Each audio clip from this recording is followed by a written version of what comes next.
Soy la maestra Norma Cruz Maldonado y los invito a ver la conferencia de el impacto de las estructuras familiares que tenemos hoy en día en el siglo XXI en la intervención del trabajo social. Esperamos sea de su agrado, pero que también nos lleve a la discusión de los aspectos teóricos y metodológicos que necesitamos el día de hoy para intervenir en las familias derivadas de las nuevas complejidades que el contexto epidemiológico y demográfico de nuestro país nos demande. Muchas gracias.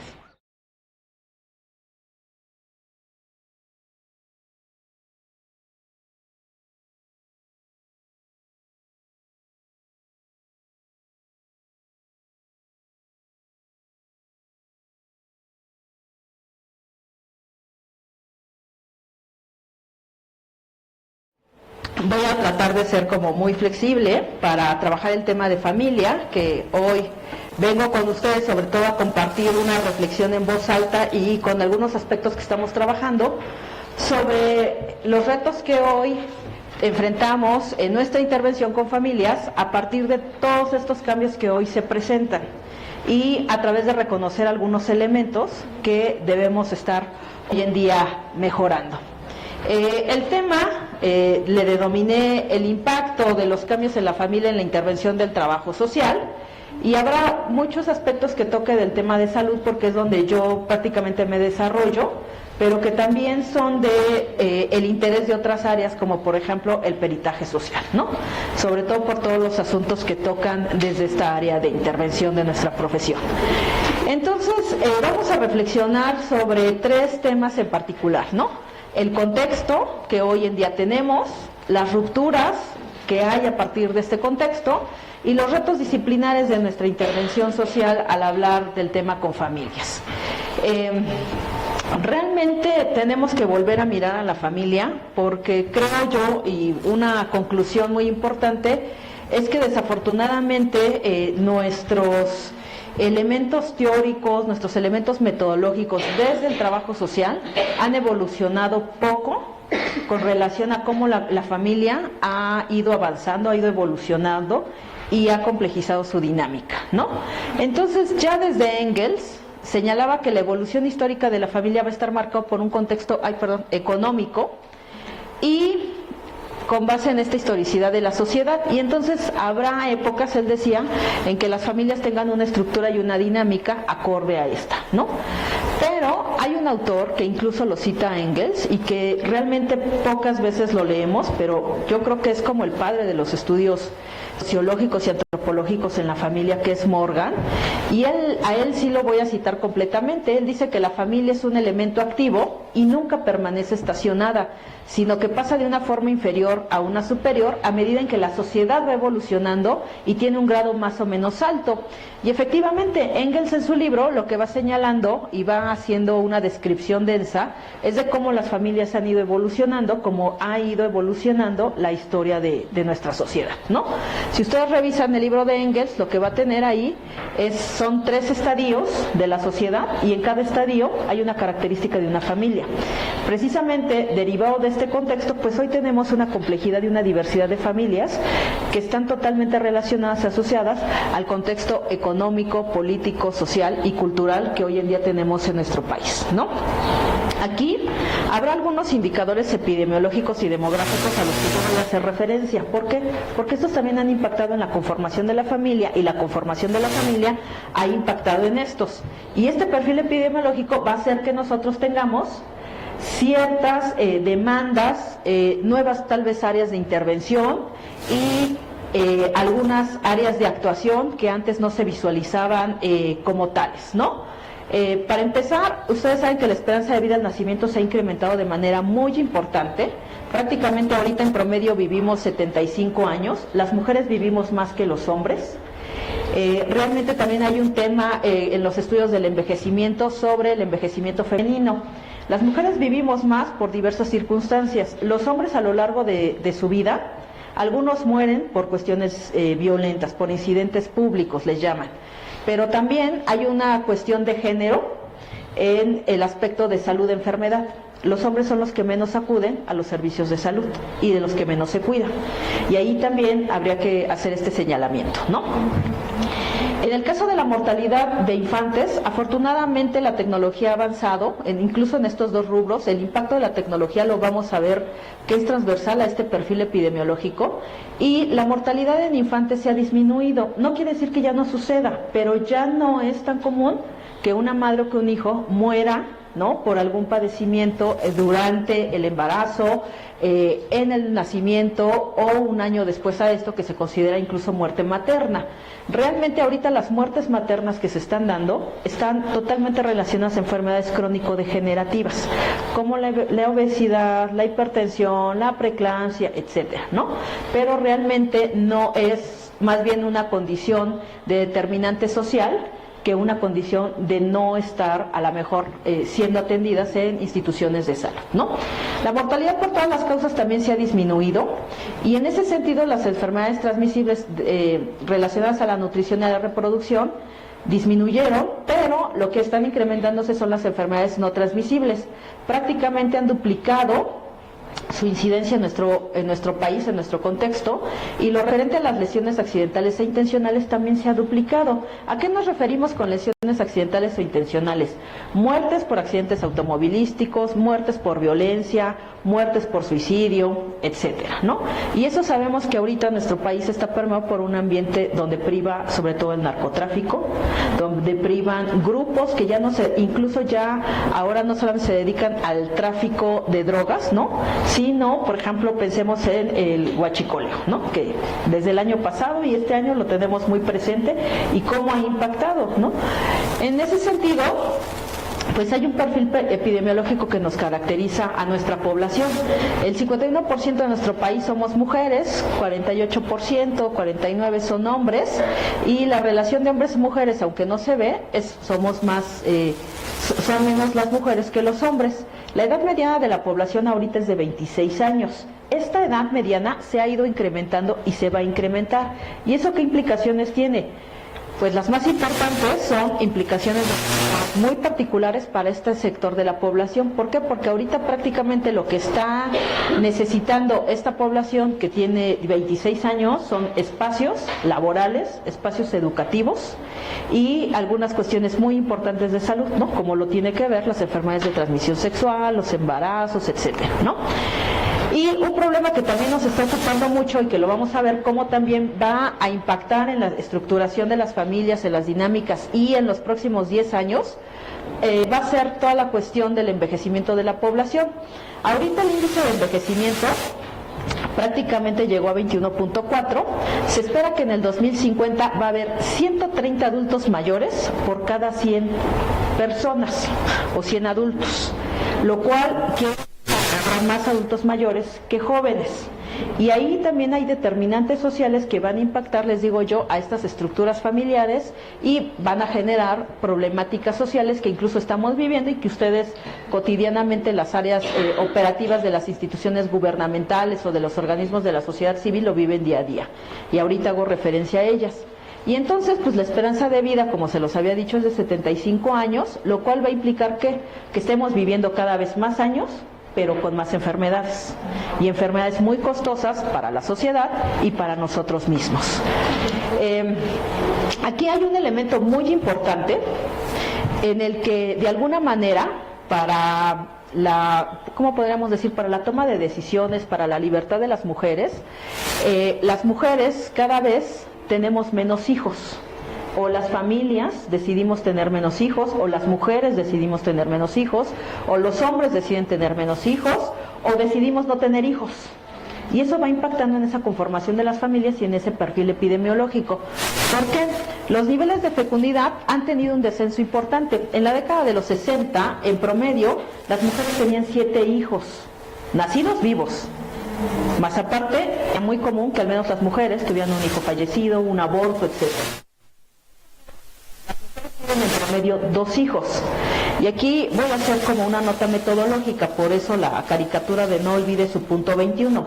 Si ustedes revisan las estadísticas del INEGI, el INEGI dice que en promedio tenemos 2.21 hijos por mujer.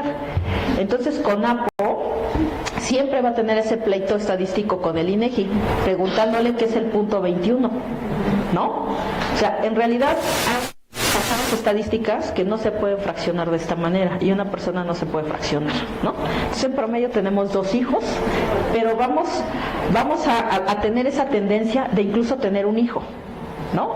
Y a no tener hijos. ¿Y derivado de qué tenemos o no tenemos hijos? De muchas situaciones de corte social, de corte económico, de corte político, ¿no? O sea, las familias de antes tenían muchos hijos porque en esta década de los 50, incluso de los 40, con la época posrevolucionaria, la política pública era poblar al país. Después, cuando hubo en la década de los 60 una explosión de la población, la política pública era controlar la natalidad, y afortunadamente ya lo hicieron, y sobre todo las mujeres ya tenemos el derecho, la posibilidad de elegir cuándo sí y cuándo no queremos tener hijos, y cuántos hijos los que queremos tener, ¿no? Porque incluso con la legalización de la interrupción legal del embarazo se ha dado un gran paso a que las mujeres decidan tener o no tener hijos, ¿no? Y en qué momento, insisto, tenerlos. Entonces, hoy en día, el grupo de mujeres con mayor número de nacimientos es aquellas de 20 a 24 años de edad. Casi hay 126 nacimientos por cada 100,000 mujeres. Y también hay un elemento muy importante, porque incluso ahorita se ha dado como esta tendencia. Todas las miradas han acaparado esta problemática de los nacimientos que existen sobre todo en mujeres de 15 a 19 años de edad, incluso mujeres que tienen 13, 14 años de edad y son madres. Pero también está el otro extremo, estamos las mujeres añosas que decidimos tener hijos, entre comillas, tardíamente, ¿no? Tenemos algunas, se nos ocurre tener hijos a los 40 años, a los 39, a los 38, y también quienes tenemos hijos a esa edad enfrentamos problemáticas diferentes y diversas. Entonces, realmente, aunque el pico aquí está del número de hijos nacidos, existen estas dos dicotomías. Estamos cargándonos hacia tener hijos o muy jóvenes o tener hijos muy grandes. ¿Y eso derivado de qué? De que las mujeres entramos a trabajar, derivado de que las mujeres ya no nos casamos tan a temprana edad o nos juntamos tan a temprana edad, o cuando nos casamos luego nos separamos o nos divorciamos, y a que pues también ahorita las mujeres afortunadamente accedemos más al ámbito educativo, y entonces ahorita la idea ya no es terminar la licenciatura y casarte, ¿no? Sino tomar una maestría, tomar un doctorado y viajar. Entonces, ya que cumplimos como con esas expectativas individuales, entonces replanteamos y entonces muchas veces miramos hacia la maternidad, ¿no? Obviamente hay quienes no lo hacen, pero al final de cuentas existen, insisto yo, estos dos polos opuestos al momento de la maternidad, ¿no? Por otra parte, les digo yo, cada vez hay afortunadamente menos mortalidad materna, menos mortalidad de niños al momento del nacimiento. Sin embargo, sí lo sigue existiendo, sobre todo en los estados que tienen características predominantemente rurales, como Oaxaca, como Chiapas, como Guerrero, donde un centro de salud, una institución médica está más de 3, 4, incluso 5 horas. El año pasado yo coordinaba un seminario de casos, y la idea era que los trabajadores sociales del área de la salud nos expusieran un caso con dilemas bioéticos. Y una trabajadora social del Instituto Nacional de Pediatría nos presentó un caso de una comunidad en Guerrero donde los hombres son los que atienden el parto de sus mujeres. ¿Y quién entrena a los hombres para recibir al bebé? La única forma en que los hombres se están entrenando en esa comunidad o en ese caso que nos expuso la compañía de pediatría es que el hombre tenía un libro de medicina general de cómo hacer un parto, y esa era la única opción de la mujer para que su esposo atendiera su parto, porque el centro de salud estaba a más de 4 o 5 horas, ¿no? Y desafortunadamente ellos ya tenían 2 hijos que habían fallecido. Bueno, la estructura de la población de nuestro país se va a ir modificando. Prácticamente hace 18 años, perdón, y no me quiero sentir tan vieja.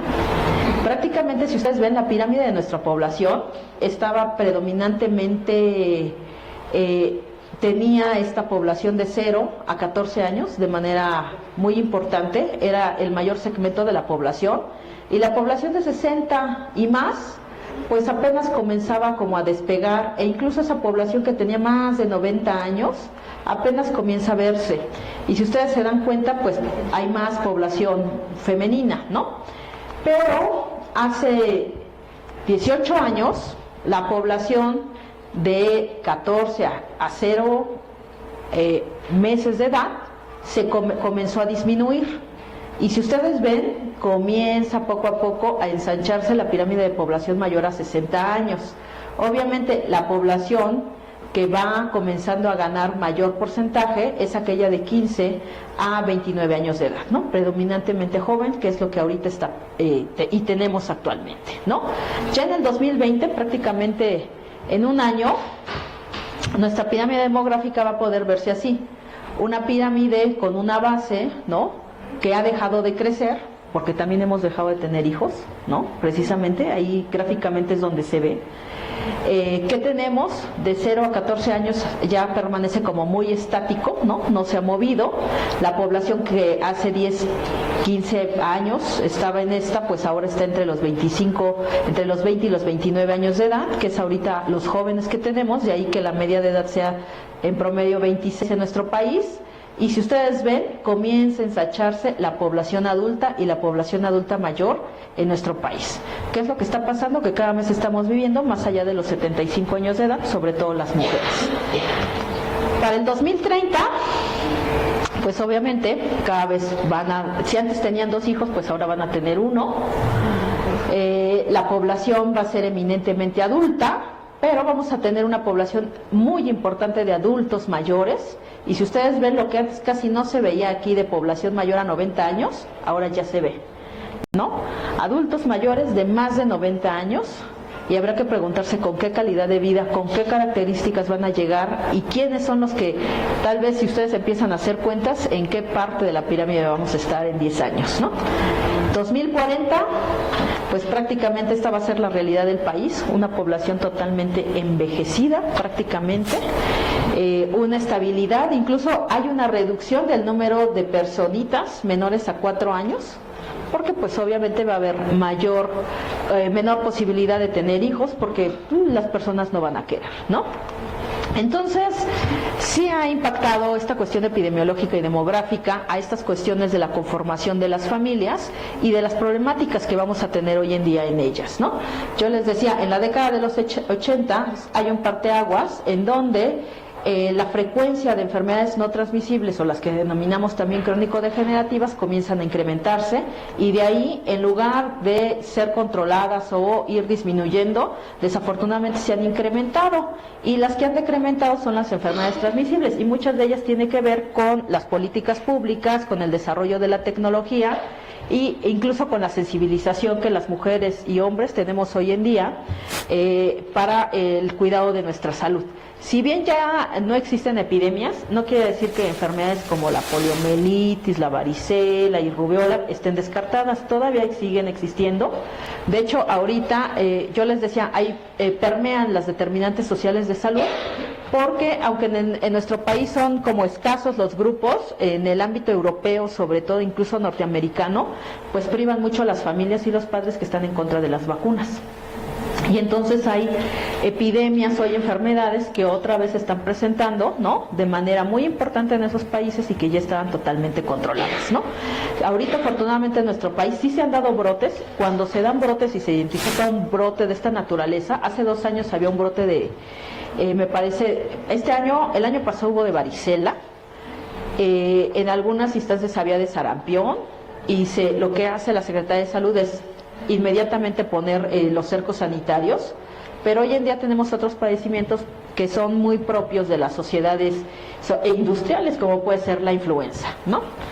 ¿Qué es lo que hemos tenido? Pues que hay principales causas de mortalidad, que ustedes las conocen y las manejan muy bien, como son las enfermedades del corazón, la diabetes mellitus, los tumores malignos, que es aquí donde se encuentran todos los tipos de cáncer, y los accidentes, ¿no? Si ustedes ven, todas estas enfermedades están marcadas por determinantes sociales y son enfermedades que van a impactar de manera muy importante a las familias. Tenemos otro tipo de enfermedades como la influenza, la insuficiencia renal, las enfermedades del hígado, pero las 3 más importantes tienen que ver con padecimientos generados a partir de las determinantes sociales de la salud, ¿no? En el caso de la diferencia por sexo, no hay tanta. Lo único que se marca es el hecho de que los hombres mueren más por homicidio. caso de las mujeres, afortunadamente todavía no llegamos a aparecer, pero eso no quiere decir que no esté presente el asesinato de mujeres, pero en el caso de los hombres sí está marcado como una de las principales causas de mortalidad, ¿no? La diabetes mellitus, las cardiopatías y las enfermedades crónico-respiratorias para las mujeres, ¿no? Aquí sí hay una nota muy importante porque sí aparece dentro de las 10 primeras causas de muerte el cáncer de mama en el caso de las mujeres, ¿no? Que es el cáncer que más se presenta en el sexo femenino. Sí. Y en ese sentido, pues las 3 principales causas de mortalidad en México son las enfermedades cardíacas, la diabetes y los tumores malignos, ¿no? En todas ellas vamos a encontrar determinantes sociales de la salud y elementos de corte genético. Y eso no quiero que lo olviden, porque parecía ser que la genética ya había estado rebasada por todas estas cuestiones sociales que hoy en día tenemos. De hecho, quienes se hayan casado recientemente sabrán que ya no hay exámenes prenupciales, ¿no? Unos se espantan cuando dicen que ya no hay y otros dicen que qué bueno que no haya. Pero la verdad es que cuando no hay exámenes prenupciales, muchas veces no tenemos conocimiento de los padecimientos que se tienen entre las personas que van a contraer matrimonio. Y lo otro es que platicamos muchas cosas con la pareja, pero de lo que menos platicamos es de qué padecimientos hay al interior de las familias. Y eso no es para que no nos casemos, no nos juntemos o no tengamos hijos. Eso nos permitiría tener un conocimiento para la toma de decisiones, ¿no? Pero bueno, ahorita platicamos. Realmente en el caso de los niños hay como temas importantes de salud, temas importantes de carácter social, que hoy afortunadamente hemos volteado a ver. Sí tenemos enfermedades congénitas perinatales en ellos, tenemos problemas de la nutrición y lesiones, pero también un tema muy importante en el cual desafortunadamente se han incrementado son las tasas de suicidio, y que desafortunadamente ha bajado la edad en que las personas se están suicidando, y ahorita tenemos niños de 10 años que se están suicidando, ¿no? Y esto incluso ya hasta lo reporta el propio INEGI, que ya es un reconocimiento institucional, gubernamental de la edad en la que se está cometiendo suicidio. Y también tenemos un porcentaje muy importante de niños que tienen algún tipo de discapacidad, ¿no? Y que algunas otras se han incluso, yo no sé si cabría la reflexión, generado en este contexto de industrialización, o si siempre existieron niños, por ejemplo, con Asperger, niños con otro tipo de problemáticas psicosociales que hoy se presentan mucho, o si efectivamente anteriormente no teníamos, sobre todo los médicos psiquiatras, ¿no?, instrumentos para diagnosticar ciertos padecimientos, ¿no? Hoy en día hemos visto el incremento en el caso de los niños de enfermedades, sobre todo psicosociales, como puede ser el TDA, el TDAH, el Asperger, etcétera, ¿no? Entonces, nosotros siempre nos vamos a mover como trabajadores sociales en el ámbito de la familia. Yo que trabajo el tema de salud de enfermedad, ahorita va a estar muy importante el tema del sexo y del género, pero también de alguna manera hemos visto que el desarrollo tecnológico ha impactado en todas estas situaciones, y las determinantes sociales van a estar presentes tanto en los procesos de intervención como en los procesos que van desencadenando las enfermedades y durante el proceso de atención a estas enfermedades. Efectivamente, sí ha cambiado mucho la intervención de trabajo social, y entonces la pregunta es si tenemos que cambiar las metodologías de intervención ante este nuevo contexto, y si los marcos teóricos metodológicos del trabajo social nos permiten comprender, explicar e intervenir con la realidad social que tenemos hoy en día. ¿Hace cuánto tiempo, yo les pregunto, se publicó el libro de diagnóstico social de Mary Richmond? No, sí, no, pero si yo les digo, ese es el ¿no? O sea, tiene más de 100 años que se publicó el libro. La pregunta es, digo, mis respetos para Mary Richmond, pero la pregunta sería más bien para nosotros. ¿Podemos seguir trabajando bajo esa misma metodología, bajo esos mismos lineamientos teóricos? Mary Richmond, en ese incipiente proceso de industrialización a nivel mundial, ¿se sigue presentando hoy en día? ¿Por qué no hemos cuestionado esos procesos metodológicos? ¿Realmente el proceso metodológico que la gran Mary Richmond sistematizó y nos proporcionó, aún lo estamos llevando a cabo? ¿Sí hacemos intervención? ¿O qué clase de intervención hacemos? ¿Cuáles son las características de nuestra intervención que hoy en día hacemos del trabajo social de casos? Y entonces, pues viene nuestra primera ruptura. ¿Por qué? Las familias están formadas por sujetos. Algunos les llaman sujetos sociales, otros les llaman ciudadanía, otros les llamamos personas, pero la pregunta es que si esas personas, esos individuos, siguen siendo los mismos con los que intervenimos hoy en día de cuando se hizo el libro de diagnóstico social. ¿Somos iguales? ¿Somos diferentes? ¿En qué? ¿En qué hemos cambiado nuestra intervención, incluso respecto a las características que tienen hoy nuestros sujetos de intervención? ¿Por qué? Hoy en día no podemos negar que estamos totalmente tecnologizados. Tenemos sujetos totalmente tecnológicos. Nosotros somos sujetos tecnológicos. Yo llegué aquí, entre comillas, puntual, porque puse mi Google Maps, ¿no?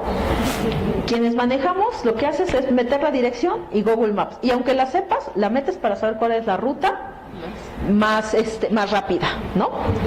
Y incluso ahorita el Google Maps, el Waze y cualquier mecanismo o app que nos permita saber la ubicación, incluso ya se vuelve casi indispensable con el tema de los feminicidios y las desapariciones, ¿no? ¿Qué es lo que ya nos recomiendan? Que en el celular ya tengamos prácticamente la disposición del lugar en el que estamos completamente para rastrearnos, ¿no? Entonces, somos sujetos que estamos permeados hoy en día por la tecnología. No hay nadie de aquí que no tenga un celular.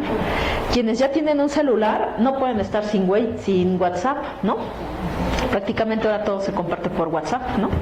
Entonces, realmente los sujetos hoy en día utilizamos mucho el Internet para muchas situaciones. Y entonces, sí habría que reconocer que los sujetos con los que nosotros intervenimos ya no son los sujetos de antes. Si ahorita yo me pongo a dar la plática y les digo algo que a ustedes les suene raro, extraño, o que no estén de acuerdo, lo primero que van a hacer es googlearlo. Y van a decir, voy a buscar la referencia de la maestra, dónde se está robando esas ideas, o de dónde dice eso, ¿no? Es lo primero que hacen. O cuando les dicen, tal viene de ponente, la gente mete el nombre para saber qué tan buena va a estar la ponencia, qué se puede esperar de él, etcétera, ¿no? Entonces, en la medida de las situaciones, utilizamos mucho la tecnología. Ya no hay necesidad de ir a clases de cocina, porque hay personas, canales de YouTube que se dedican exclusivamente a enseñarnos a cocinar, ¿no?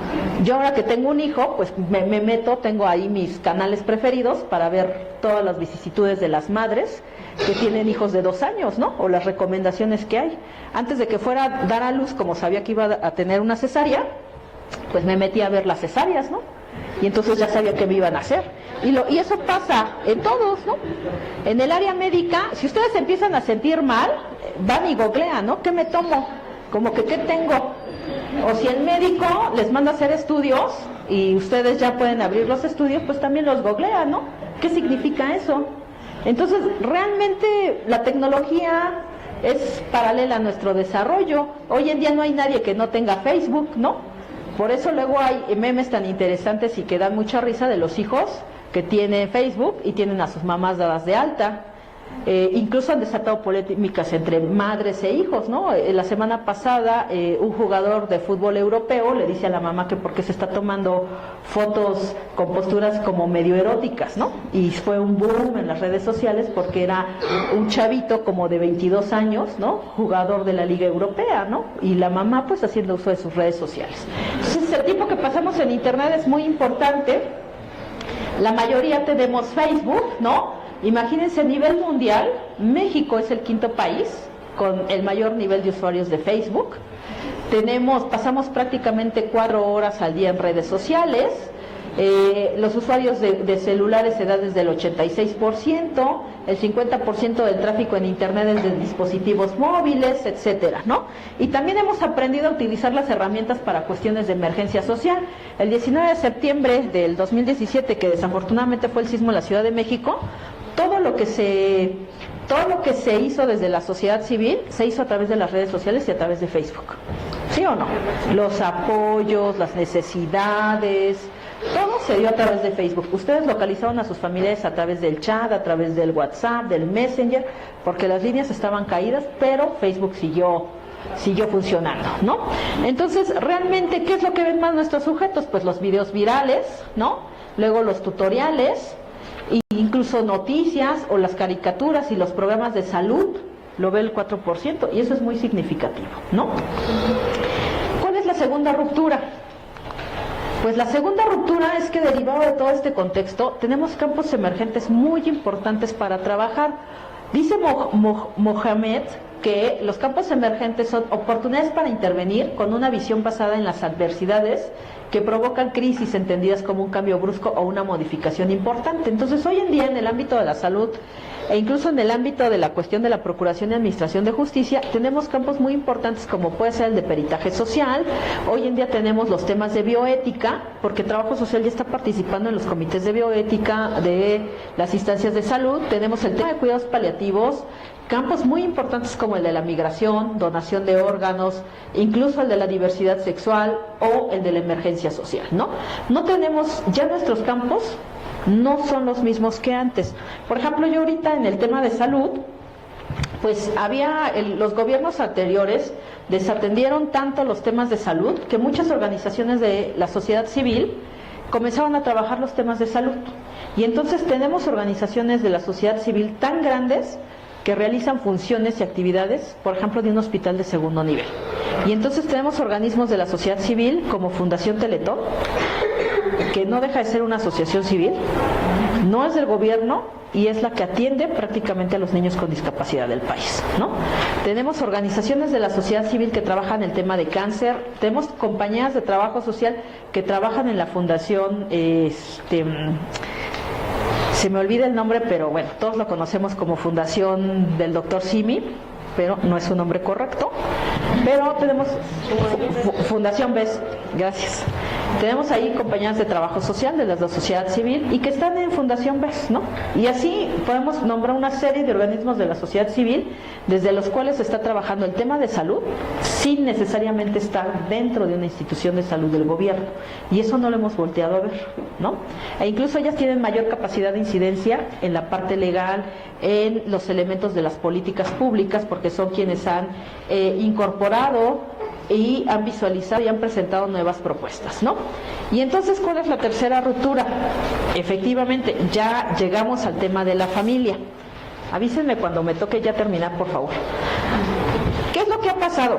Que en cualquier tema, en cualquier ámbito, a la familia históricamente le hemos asignado y ha caído en ella los cuidados de uno de sus integrantes cuando tiene una condición desfavorable. Sobre todo en las cuestiones de los procesos de salud, enfermedad, ahí es donde recae mucho el apoyo de la familia.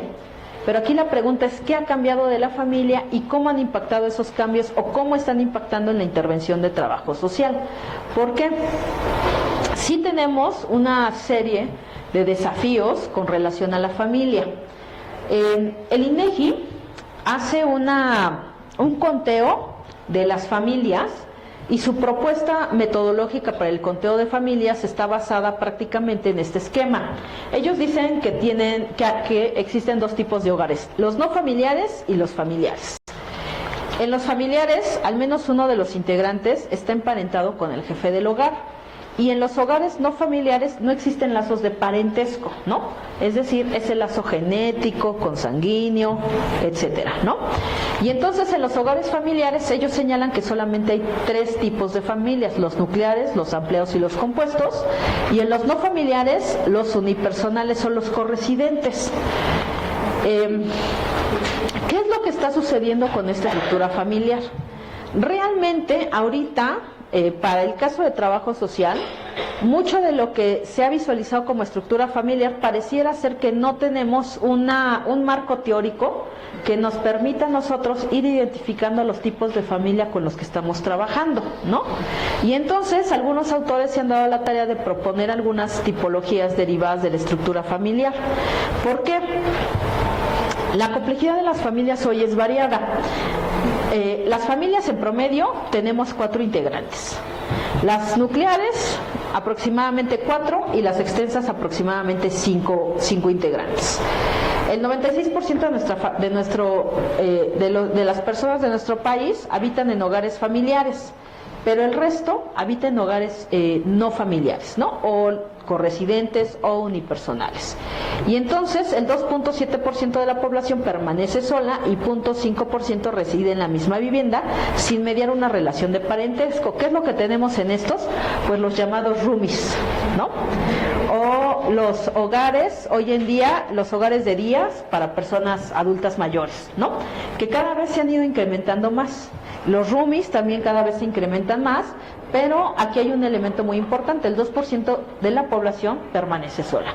Y en procesos de salud de enfermedad es muy, muy importante. ¿Por qué?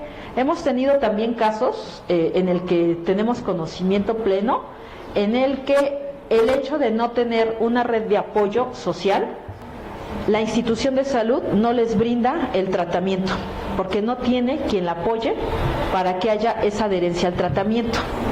Entonces, prácticamente en algunas problemáticas sociales, sobre todo las de salud, sí tenemos una situación muy problemática para trabajo social, porque la población no tiene una red de apoyo. Y entonces, ahorita voy a empezar la asesoría de una tesis de maestría sobre la muerte en población callejera y sobre todo del centro histórico. ¿Por qué? Nadie se ha planteado. Todos sabemos que cuando morimos, pues a la mayoría de nosotros o de nuestros familiares o algo así, pues va a haber un funeral, ¿no? O pensamos que habrá un funeral, ¿no? Habrá alguien en algún momento que nos llore, pero en la población callejera eso no existe. Y nada más hay dos situaciones: cuando el Ministerio Público se lleva el cadáver, en algún momento hay un tiempo para que alguien, ¿no?, lo reclame, y si no se va a la fosa común, y si no se va el cuerpo se dona para ser estudiado. Pero ¿a poco la población callejera no tiene derecho a morir de manera digna, ¿no?, como lo establece la ley? Y entonces planteamientos tan importantes de bioética como eso no lo hemos replanteado. Y entonces hoy en día, con este perfil epidemiológico que tenemos de la población, es quiénes, y si efectivamente seguimos con la hipótesis de que históricamente la familia tiene que cuidar al sujeto, ¿qué vamos a hacer con los sujetos que no se casan, que no tienen hijos? ¿Quiénes van a hacer sus redes de apoyo o quiénes van a cuidar de ellos en momentos de adversidad?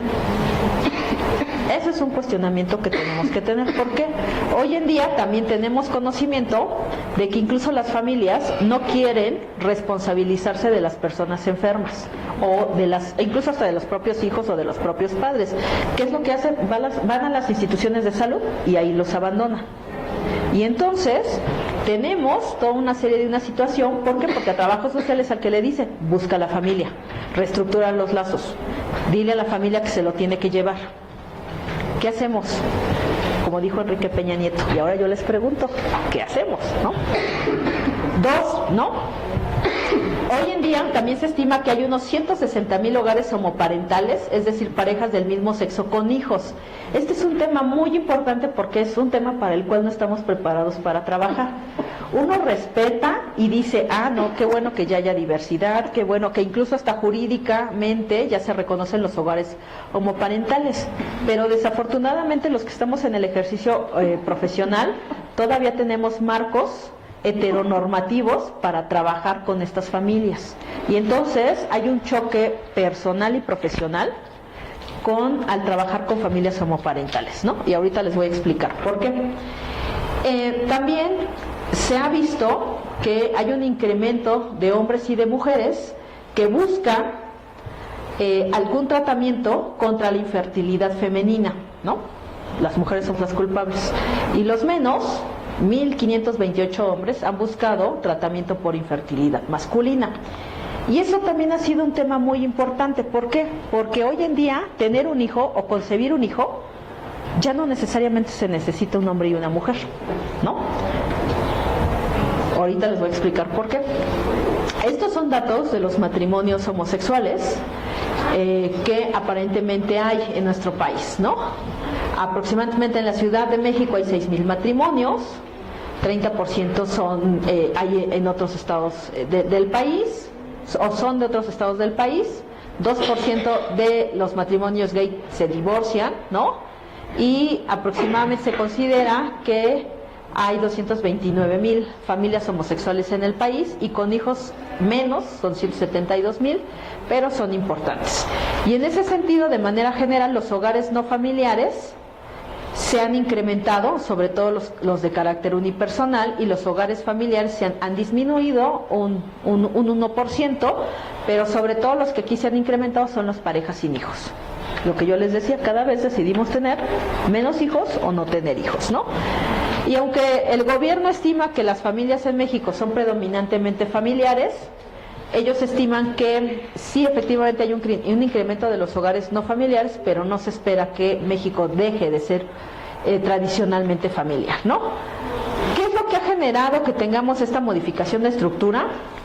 Pues el control de la natalidad, el incremento de la esperanza de vida al nacer, que haya una legalización de la interrupción del embarazo, que haya el control de enfermedades infectocontagiosas, que se haya incrementado la escolaridad de la mujer, la participación de la mujer en el mercado laboral, ya hay el descenso y retraso de la nupcialidad. Yo les decía, cada vez nos tardamos más en casarnos, y ya cuando nos casamos tardamos menos en separarnos, ¿no? Y nos divorciamos.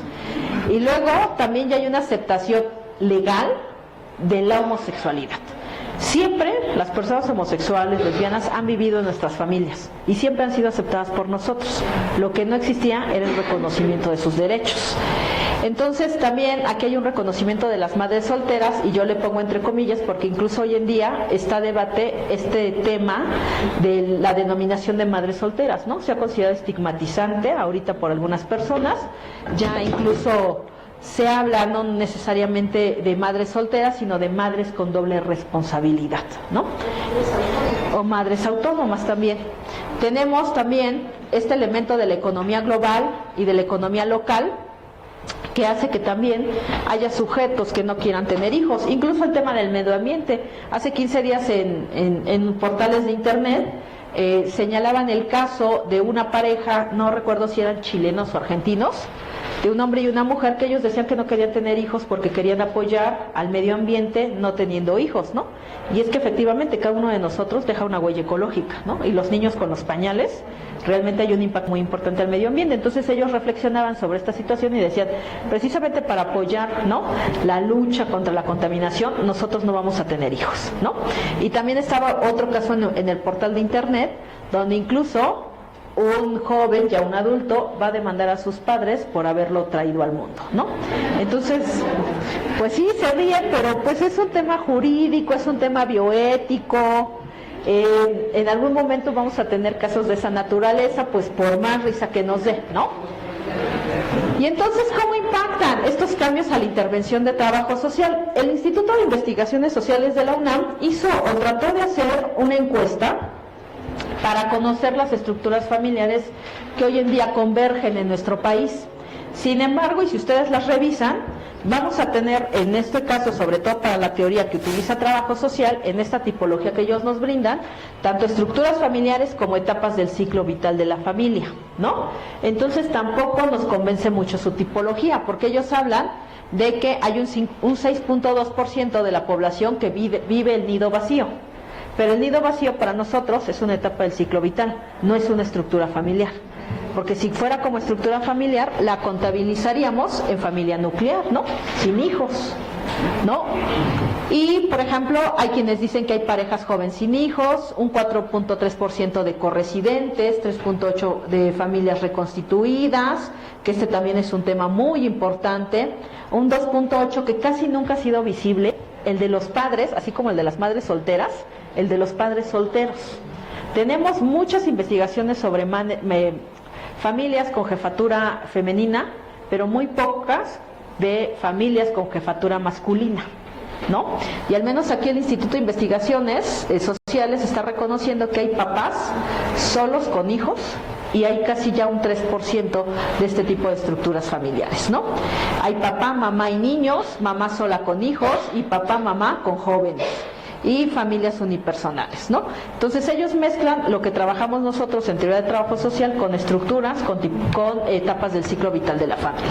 Entonces la familia va a tener sus dimensiones cultural, política, económica, social, jurídica. Y hoy en día, pues la familia, si bien es un elemento activo, como lo decía Morgan, Hoy en día la familia no permanece estática, tiene una estructura y una dinámica que es totalmente relacional al contexto y al modelo económico en el cual trabajamos o en el cual estamos, ¿no?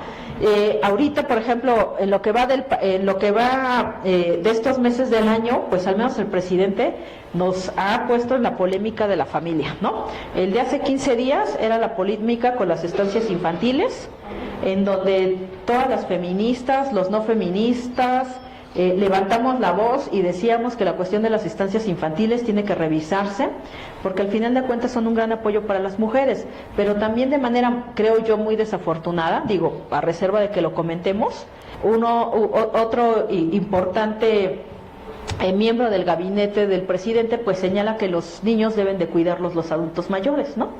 Entonces son declaraciones como muy importantes porque entonces los adultos mayores también levantaron la voz y dijeron, ¿por qué vamos a cuidar nosotros a los nietos? ¿No? O sea, yo ya estoy en mi derecho, yo ya crié, no les pedí traer hijos al mundo, hay toda una polémica sobre esta situación, porque entonces ahora, ¿quién va a cuidar a los hijos de las madres que trabajan? ¿No? Y sí es un elemento muy, muy importante, porque incluso quienes hemos trabajado, tenido hijos o hemos visto a compañeras hoy en día en el ámbito de gubernamental, es que no hay una flexibilidad de horarios para quienes son madres, ¿no? Entonces las instancias infantiles sí son un gran aporte, habría que regularlas sobre este apoyo que se le da a las mujeres para continuar con sus propios proyectos de vida, ¿no? Está ese tema tan desafortunado, por ejemplo, esta semana traíamos el debate del tema de los refugios, ¿no? Si se les recortaba el presupuesto, no se les recortaba, ¿por qué se les va a recortar? Del tema de la violencia familiar, ¿no? Entonces son temas que trastocan el punto de la familia, por eso yo les decía, no solamente en el ámbito de la salud, sino en el ámbito también de la Procuración y Administración de Justicia.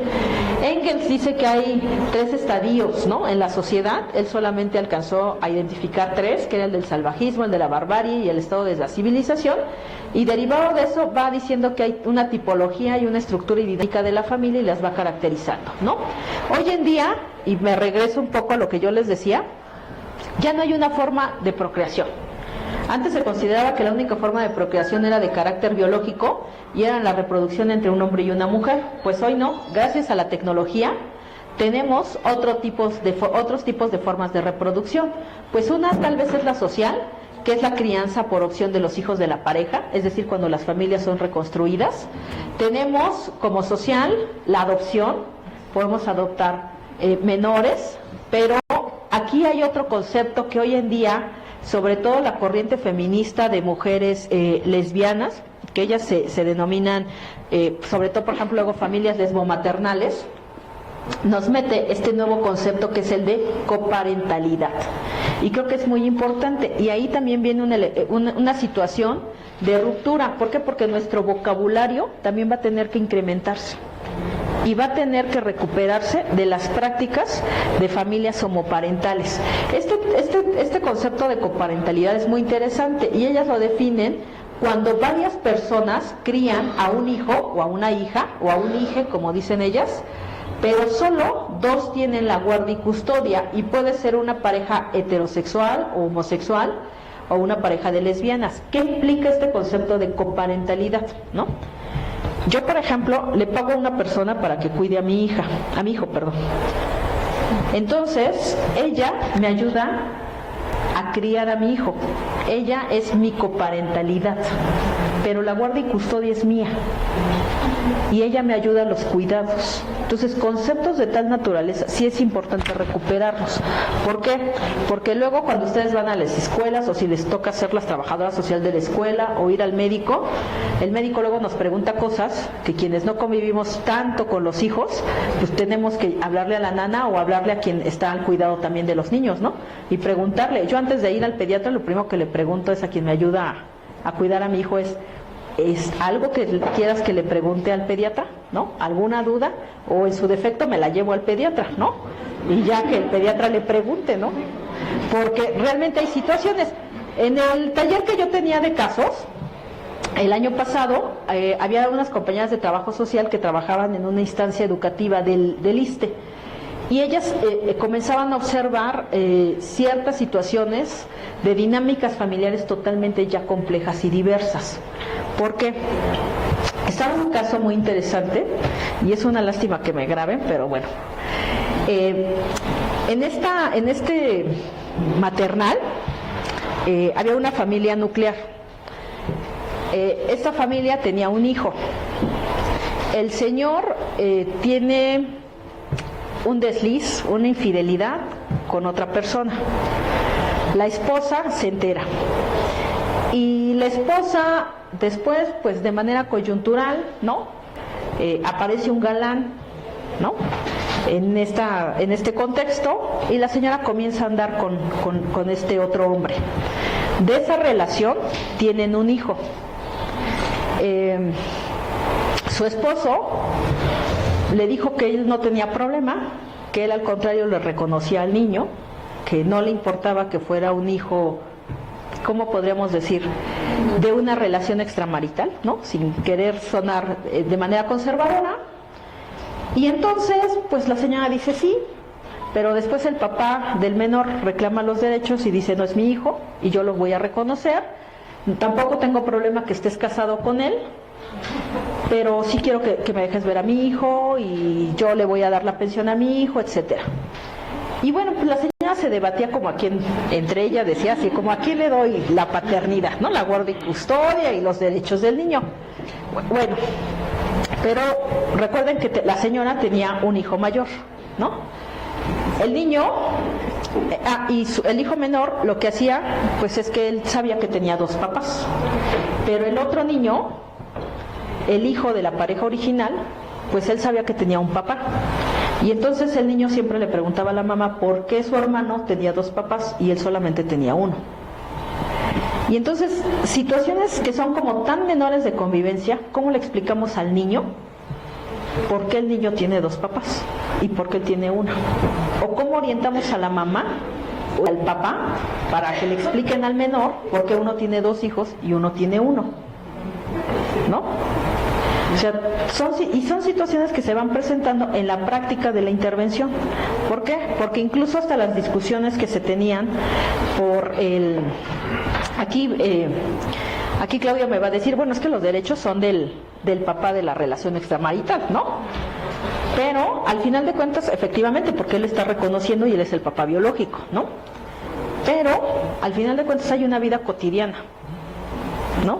Hay un medio hermano, y que toda esa cotidianidad, esa convivencia y esas discusiones, hasta a dónde se polarizan a las instituciones. Y en este caso se estaba yendo toda esta problemática de la dinámica familiar a la instancia educativa. Y quienes tenían el problema y les decían, arréglelo, eran las trabajadoras sociales, ¿no? Así de desafortunado. Pero bueno, ¿y qué es entonces ahora lo que tenemos? Pues ustedes ya saben que hoy en día, incluso estas formas de procreación van generando dilemas bioéticos, problemas legales y problemas que les van a llegar en el peritaje, ¿no? Hoy, por ejemplo, en día tenemos ya subrogación de vientre, ya hay estas fecundaciones, ¿no? Por eso los hombres ya pueden tener hijos sin necesidad de tener una mujer, lo que pueden hacer es subrogación de vientre, ¿no? Las mujeres también ya no hay necesidad de que sea nuestro cuerpo el que albergue a nuestro hijo, porque lo podemos hacer a través de subrogación de vientre, ¿no? Siempre y cuando tengamos ciertas condiciones, ¿no? Entonces, hoy en día, efectivamente, a través de este contexto, pues se ha modificado la ley, ¿no?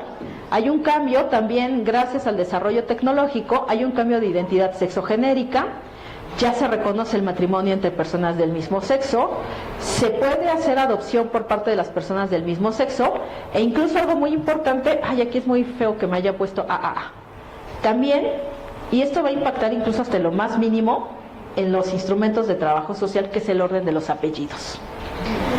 Todos los instrumentos de trabajo social empiezan con apellido paterno, apellido materno y nombre. Ya ni siquiera van a tener que tener los instrumentos este tipo, porque ya el orden de los apellidos ya no va a ser necesariamente el paterno, ¿no?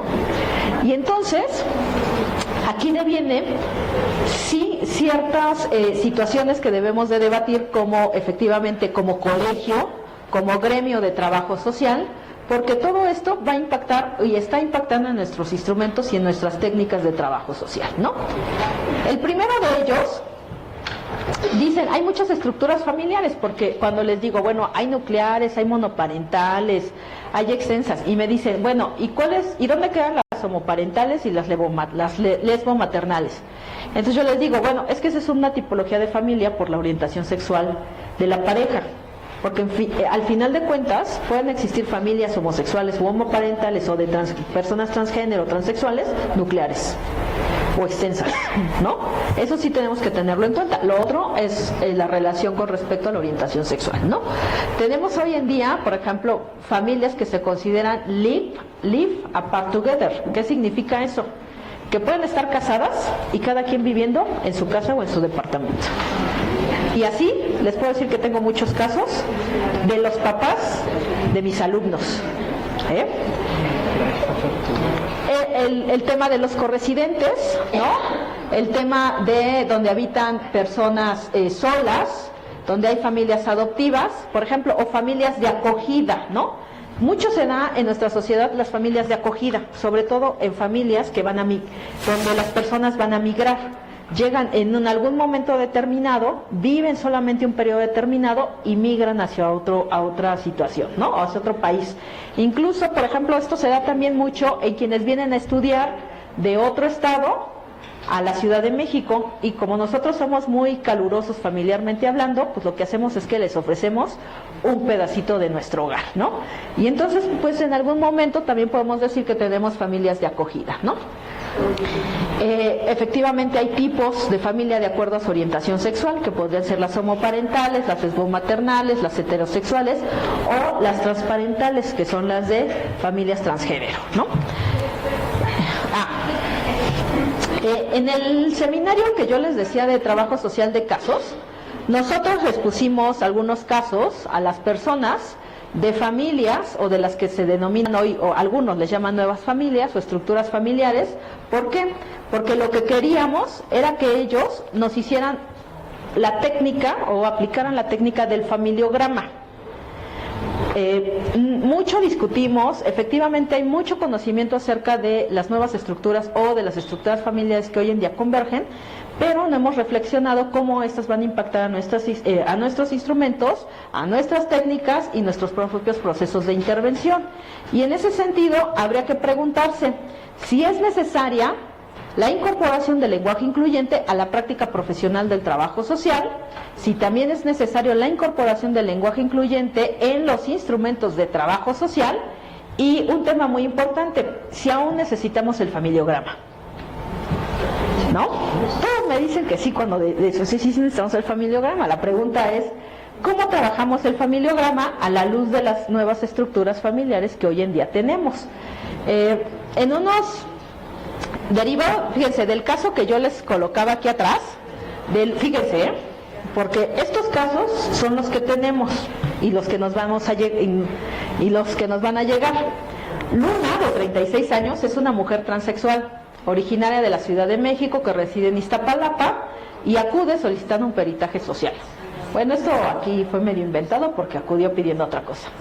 Se divorció hace 2 años, en ese momento aún no se declaraba abiertamente transexual por los estereotipos y la cultura, y en el 2030 se casó con Alejandra. De esa unión tiene 2 hijos varones y una hija de 8 años. Declara que sus hijos fueron concebidos cuando aún era hombre. La comunicación era buena entre su entonces esposa y tenían roles tradicionales. Ahora los hijos no entienden los motivos por los cuales sus padres se han separado, y mucho menos por qué después de este proceso ya tiene 2 mamás. ¿Sí? Y entonces, hace poco más de un año, asumió su nueva identidad de género, situación que detonó en conflictos con su pareja, ya que ésta no acepta el cambio de sexo de Luna y le ha prohibido el cambio de contactos con sus hijos. La pregunta es, ¿cómo hacemos el familiograma de este tipo de familias? ¿No? ¿Con quién iniciaríamos el familiograma? ¿No? Bueno, tenemos dudas, ¿sí o no tenemos dudas? Por ejemplo, cuando yo les pregunto a mis alumnas, oigan, ¿cómo harían un familiograma de una familia homosexual o homoparental? Y lo primero que me dicen mis alumnos, y la verdad es que yo ya se los dije, los voy a reprobar, Cuando me dicen, les voy a preguntar quién hace el rol de hombre y quién el de mujer, maestra. O sea, no podemos decir eso. Ni les puedo preguntar, ni puedo decir quién hace más roles de hombre o de mujer. Porque incluso hasta en las familias heterosexuales, habemos quienes hacemos más roles o funciones adjudicadas a los hombres y otros a las mujeres. Pero la pregunta es, ¿con qué marcos teóricos vamos a trabajar hoy el tema del familiograma? ¿No? Entonces, ¿con quién iniciaríamos la familia? ¿No? ¿Aún lo necesitamos? Esa es la gran pregunta. Por eso yo les decía, cuando la genética pensamos que ya estaba rebasada, hoy en día la genética vuelve a ser un tema tan importante. Porque en términos de enfermedades, el aspecto genético es muy importante. Y a pesar de que podamos ya tener hijos por fecundación in vitro, hijos adoptados, etcétera, siempre el antecedente heredofamiliar de la persona va a estar presente y va a ser muy importante. Entonces lo otro es, o iniciamos el familiograma con el referente que tenemos y con el que nosotros estudiamos, y lo que hacen las trabajadoras sociales que hoy en día trabajan el tema o han tenido acercamiento con estas familias, ellas dicen que lo que hacen es señalar en el diagnóstico social o en la nota o en las observaciones el tipo de familia que es, ¿no? Lo otro es si necesitamos nuevas clasificaciones de la familia o tampoco nos es necesaria, ¿no? ¿Por qué? Porque nosotros, incluso algunos de ustedes, tal vez trabajaron todavía con las cuestiones de familia funcional o familia disfuncional, ¿no? Después apareció el familiograma y apareció la teoría sistémica, y entonces hoy en día tenemos muchos referentes de la teoría sistémica. La pregunta es, ¿qué marcos teóricos hoy en día tendríamos que estar trabajando para comprender las dinámicas familiares de las familias que hoy en día se nos presentan y con estas estructuras tan complejas, ¿no? Prácticamente estos son los símbolos que todos manejamos, pero no tenemos, por ejemplo, algún símbolo de familias transgénero, no tenemos el símbolo incluso que nos permitiría identificar quiénes son hijos por subrogación de vientre, hijos incluso adoptivos o de coparentalidad, etcétera, ¿no? Entonces, efectivamente va a haber un cambio demográfico que impacta incluso estos dos en los epidemiológicos, y ambos también tienen, al final de cuentas, todo se materializa en el cambio de las estructuras familiares y también en la modificación de apoyos. ¿Por qué? Y sobre todo de los apoyos sociales. Yo les decía, ¿cómo atendemos los problemas de salud, no? Aparentemente este es el Sistema Nacional de Salud, ¿no? De manera esquematizada y de manera graficada. En ningún momento se ve la parte de las organizaciones de la sociedad civil. Solamente aparece el sistema de seguridad social, el sistema asistencial y el sistema privado, ¿no? Y viene lo del gasto del bolsillo, que prácticamente es el sistema familiar, pero no viene el de organismos de la sociedad civil. Yo les decía, tenemos ahorita organizaciones de la sociedad civil tan importantes y tan grandes que se hacen cargo de muchas de las funciones que el Estado había dejado de trabajar con el tema de la salud, ¿no? Y entonces vienen temas importantes como si los trabajadores sociales del área de la salud que están en dependencias gubernamentales realizan las mismas funciones o actividades que quienes están en la sociedad civil. Pero, antes de irme, hay un tema muy importante y que ahí me faltó esa lámina. Si efectivamente ahorita tenemos esa diversidad de problemas y la familia se está reduciendo, cada vez tenemos menos redes de apoyo social familiar. Y de alguna manera, quienes siempre van a estar ahí, bien o mal, regañándonos, recriminándonos, ¿no? O dando los apoyos y los cuidados con todo el amor del mundo o sin el amor de estos y más obligados, siempre van a ser los integrantes de la familia. Y entonces la gran pregunta es, de acuerdo a las estructuras familiares, entonces ahora, ¿en quiénes van a descansar los apoyos sociales? Y si esta modificación de apoyos sociales se está digamos que de alguna manera disminuyendo con relación a esta situación del cambio de la familia, tendríamos que estar pensando en una política pública en donde la familia ya no se le asigne de manera tradicional el tema de los apoyos sociales o de las redes sociales de apoyo, sino que va a tener que ser en algún momento el Estado el que trabaje el tema de las redes de apoyo. ¿Por qué? Nosotros hay padecimientos tan importantes que el cuidador primario tiene que dejar de trabajar para atender a la persona.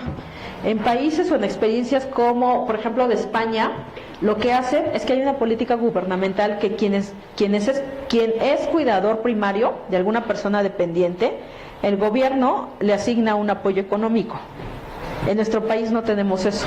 En nuestro país incluso tenemos personas que quienes colapsan y quienes se enferman más que la persona dependiente es el cuidador primario. Y entonces no existe un sistema de salud que tampoco apoya a los cuidadores primarios. Ayer tenía el examen de licenciatura de una alumna que trabajó con madres que tienen hijos con discapacidad, ¿no? Y hablaba de las discapacidades permanentes, pero también de personas que son totalmente dependientes. Entonces, son mujeres que ella decía, son mujeres que están cansadas y que están agotadas. O sea, de cuidar al niño y derivado de los cuidados. Pero aparte, en la mayoría de sus casos son también mujeres que han sido abandonadas por el papá del niño y que no tienen ningún sistema de apoyo social. A ese tipo de situaciones y a ese tipo de sujetos son los que nosotros con los que vamos a trabajar y son las familias con las que estamos trabajando. Cada vez estamos trabajando con sujetos con menos redes de apoyo y con menos integrantes de la familia. Incluso piensen ustedes en su familia.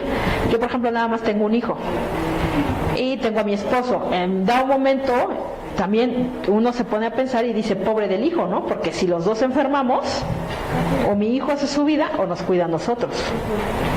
Entonces, ese sistema de apoyo donde había 7, 10 personas que cuidaban a los padres y que decían, ay, nos vamos a ir a turnar para cuidarte en urgencias, olvídense, eso ya no va a existir en los próximos años. Y entonces tendríamos que replantearnos quiénes van a hacer ese sistema de apoyo, ¿no? Entonces, tendríamos incluso, yo les digo, como tarea, reflexionar cómo colocar hoy en día el tema del familiograma con relación y qué es un instrumento metodológico de trabajo social, qué metodologías tendríamos que estar trabajando hoy en día de acuerdo a las problemáticas y a las estructuras familiares que se nos presentan hoy en día, porque al final de cuentas la familia es tan compleja que creo yo que los marcos teóricos nos han quedado muy cortos para comprender hoy en día a las familias que tenemos, ¿no? Y que nosotros solamente sigamos con la idea de que efectivamente ya hay más familias y que eso está padre y etcétera, pero nunca nos hemos replanteado cómo vamos a intervenir con esas familias desde nuestros marcos teóricos, metodológicos, instrumentales y que incluso hasta el propio tema de la entrevista se vuelve un tema para conversar y de cómo vamos hoy en día a trabajar cuestiones como el estudio socioeconómico. Ya no les puse, por ejemplo, una lámina donde hablan de los consumos que nosotros tenemos y se ha modificado el consumo que la sociedad mexicana ha tenido.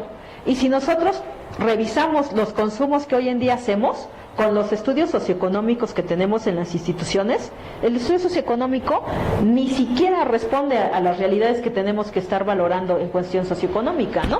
Ahí todavía le preguntamos a la persona si tiene televisión o no tiene televisión. O sea, la gente ya ni siquiera ve televisión por cable, ¿no? Paga otro tipo de sistemas de televisión como el Netflix. Y nadie le pregunta, ¿tiene Netflix o no tiene Netflix, no? Por ejemplo, la canasta básica se ha modificado. El uso del celular, el uso del internet, ya se vuelve un elemento indispensable de la canasta básica. Nosotros tampoco preguntamos si la gente tiene celular, tiene internet. ¿Y qué es lo que pasa? Cuando, sobre todo en el área de la salud, porque les digo, ahí es donde trabajo más con el personal operativo, lo que hacen ahorita los familiares es que dejan el número de celular. ¿Y qué es lo que pasa? Que la Secretaría de Salud, sobre todo la de la Ciudad de México, tiene restringida la llamada a números de celular. ¿Y qué es lo que sucede? Que mis trabajadoras sociales tienen que estar pagando de su bolsillo la llamada de número celular a los familiares de los pacientes.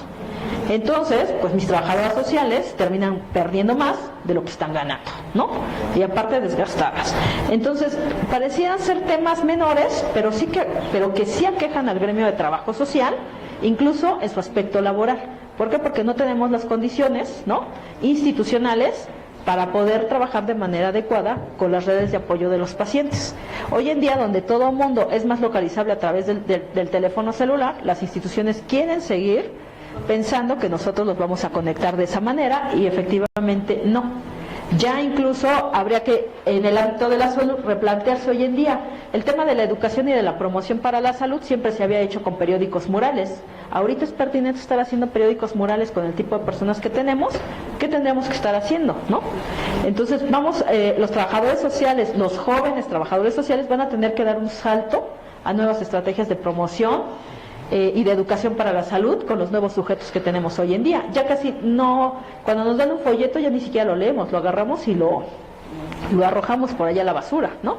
prácticamente vamos a tener que migrar a nuevas estrategias de educación y de promoción a la salud, a nuevas estrategias de intervención, al trabajo con sujetos que no tienen redes de apoyo familiar y a replantearnos nuevas políticas sociales en el tema de familia, ¿no? Y bueno, esto sería todo, y pues como dicen en las redes sociales, los escucho.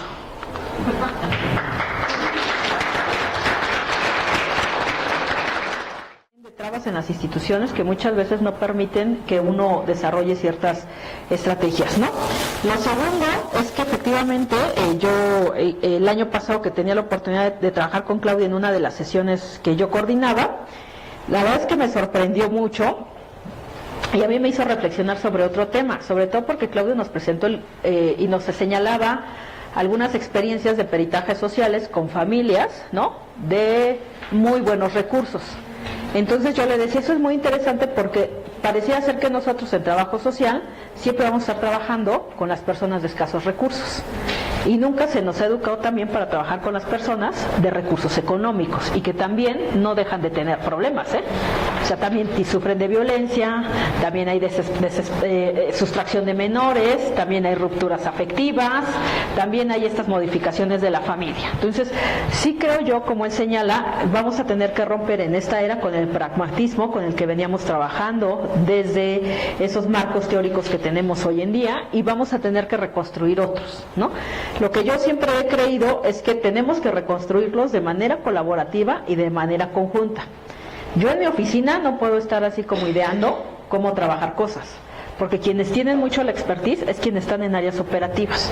Entonces este año me voy a juntar con los que tienen la expertise en el área de la salud y yo espero sacar, al menos escribir, algunos apuntes de cómo hacer el familiograma con estas estructuras familiares. Es un reto, pero al final de cuentas lo vamos a hacer y sobre todo para ponerlo a discusión. Porque el que yo venga a darles una conferencia, podemos platicarlo, puede quedar grabado, etcétera, pero lo que se discute realmente es lo que está escrito.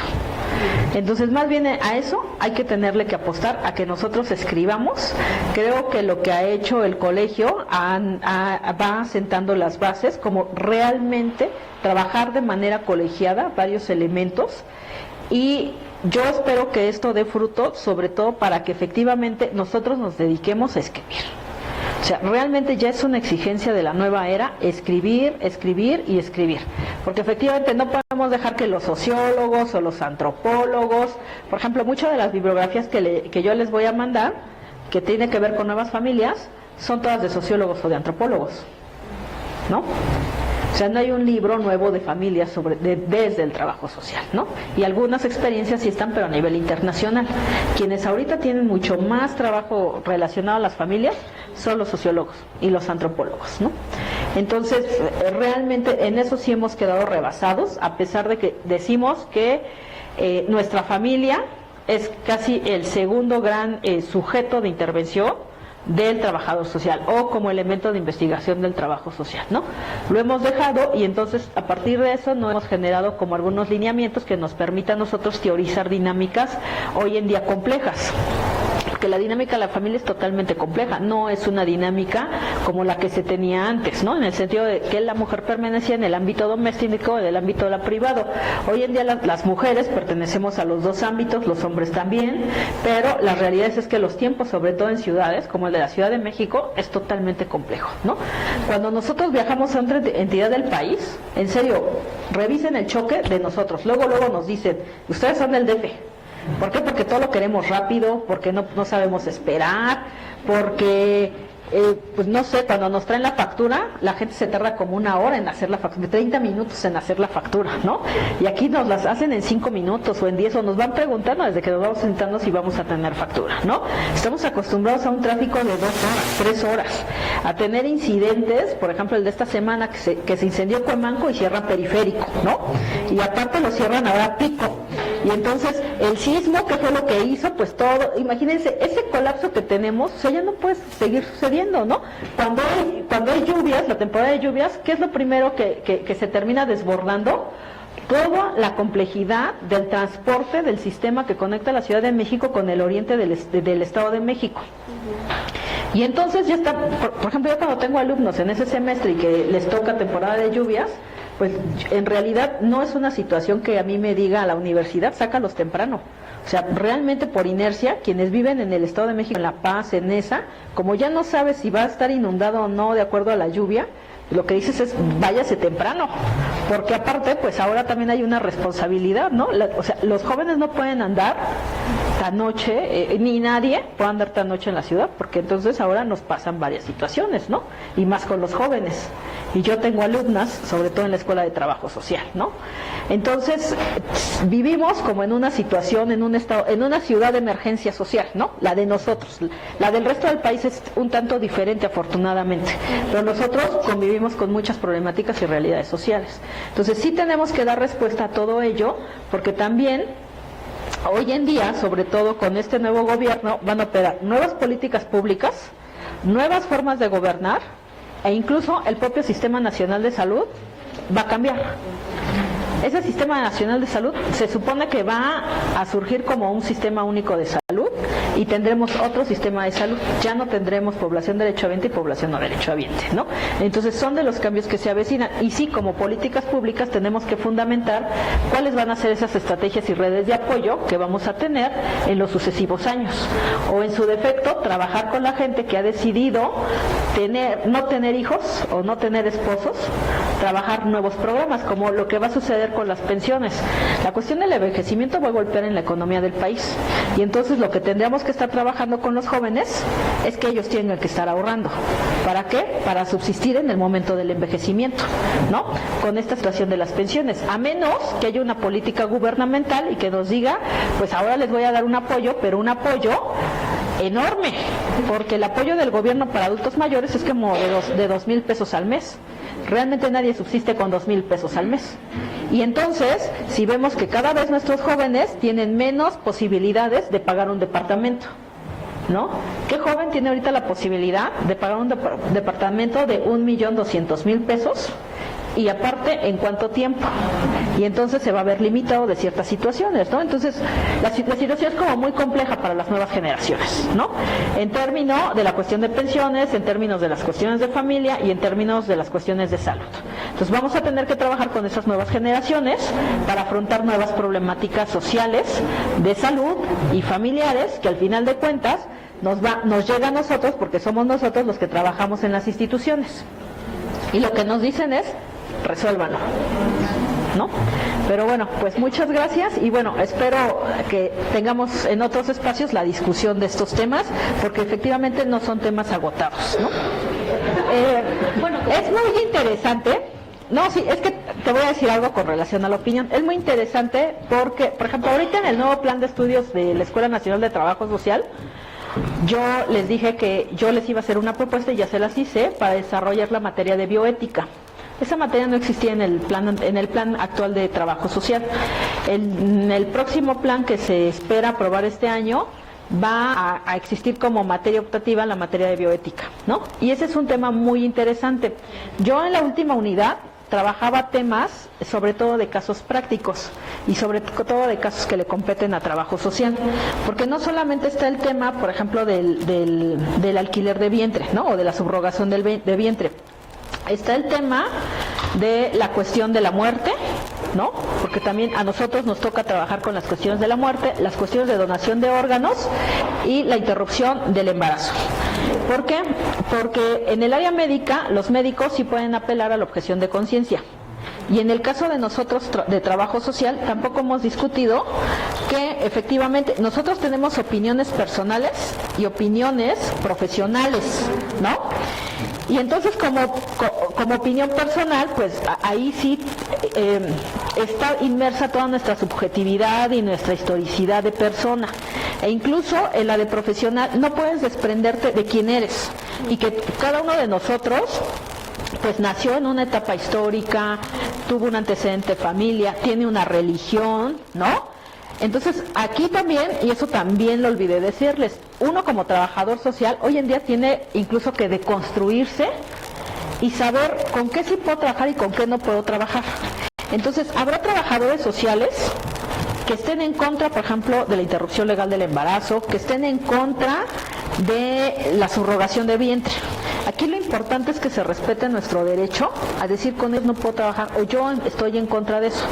¿Por qué? Porque luego estamos obligados a ofrecer servicios de los cuales estamos en contra. ¿Y qué es lo que hacemos? Ofrecemos un mal servicio. Ese es el grave problema, ¿no? Yo creo que desafortunadamente todavía no nos hemos colocado de manera profesional o de manera laboral, no hemos tenido la oportunidad de decir, yo quiero trabajar con personas de subrogación de vientre, voy a buscar una oferta de empleo de esas. Desafortunadamente todavía no nos movemos en ese ámbito. Nos movemos en el ámbito laboral de donde encuentre chamba, ahí trabajo. Eso es muy desafortunado. Entonces, el problema sí tiene que ver, o sea, no es reducido, sí realmente es un problema muy importante de ética y de bioética, porque hoy en día la ética del trabajador social también tiene que estar acorde a las nuevas problemáticas que tenemos. Y entonces también puede ser mi derecho como profesionista a decir, yo no puedo trabajar con esta problemática, o yo estoy a favor de por ejemplo, de la subrogación del vientre, y entonces yo no voy a trabajar con alguien que no quiera trabajar esos temas, ¿no? O por ejemplo con la cuestión de la homosexualidad, hay trabajadores sociales que están en contra de eso, ¿no? O que no aceptan estas formas, ¿no? Al final de cuentas son respetables, pero sí tenemos que ir avanzando precisamente en la medida en que la sociedad va progresando, va diversificando a trabajar esta situación. ¿Qué es lo que creo? Que quienes hagan realmente esta situación de la subrogación de vientre, sí tienen que tener en cuenta toda la cuestión que impacta en el crecimiento de un hijo, ¿no? Quienes hemos sido madres, y yo no voy a hablar de la experiencia bonita del embarazo, ¿no? Porque realmente se ha como hecho toda esta cuestión de la procreación y del embarazo, ha tenido también una versión hegemónica, ¿no? Como muy romántica, de que te ves bien bonita y de que, ay, qué hermosa. No, o sea, realmente, si las mujeres que nos embarazábamos habláramos, o sea, hablaríamos de que no que nos fue mal, sino que nos sentimos muy mal en el embarazo, ¿no?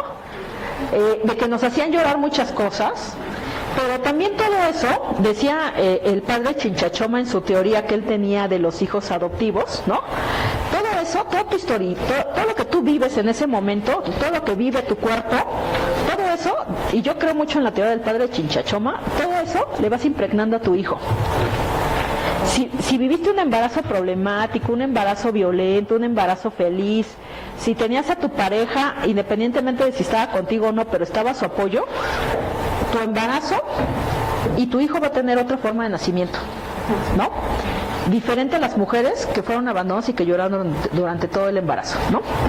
Incluso en el momento de parto tú te sientes totalmente diferente de despertar de la anestesia y saber que ahí tienes al cuate que también fue responsable contigo, ¿no? De la procreación.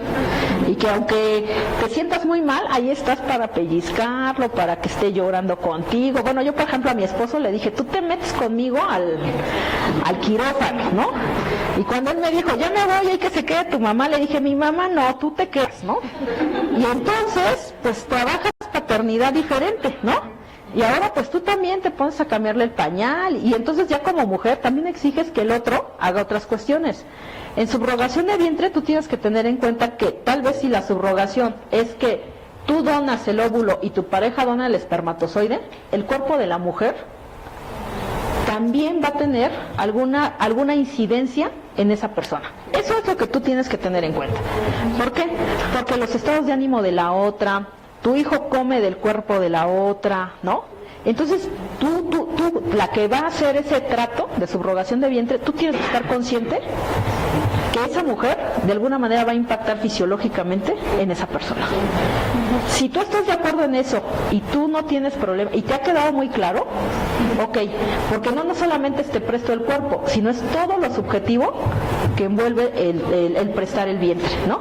Lo mismo pasa con donación de espermatozoides, ¿no? O sea, no es porque, el cuate es ingeniero y el cuate y el cuate el otro, porque incluso quienes somos como personas más informadas, oiga, ¿y qué otros antecedentes tiene de la familia, no? O sea, su familia, ¿qué otra problemática tuvo, no? Entonces, ahí uno tiene que ponerse uno tiene que darle a la gente la información necesaria para que tome las decisiones. ¿no? Si tú ya tomaste la decisión y dijiste, yo quiero que tal persona sea mi donante, es porque tú ya actuaste de manera informada. Eso es lo que debería privar. Entonces, la información no es para que tú te niegues a hacer algo, sino para que te sirva en la toma de decisiones. Por ejemplo, en neurología teníamos una enfermedad todavía que es genética, que es la enfermedad de Huntington. Entonces, la enfermedad de Huntington es una enfermedad muy rara para algunos, ¿no? Pero para hospitales de tercer nivel, como en el Instituto de Neurología, es una enfermedad común de corte genético.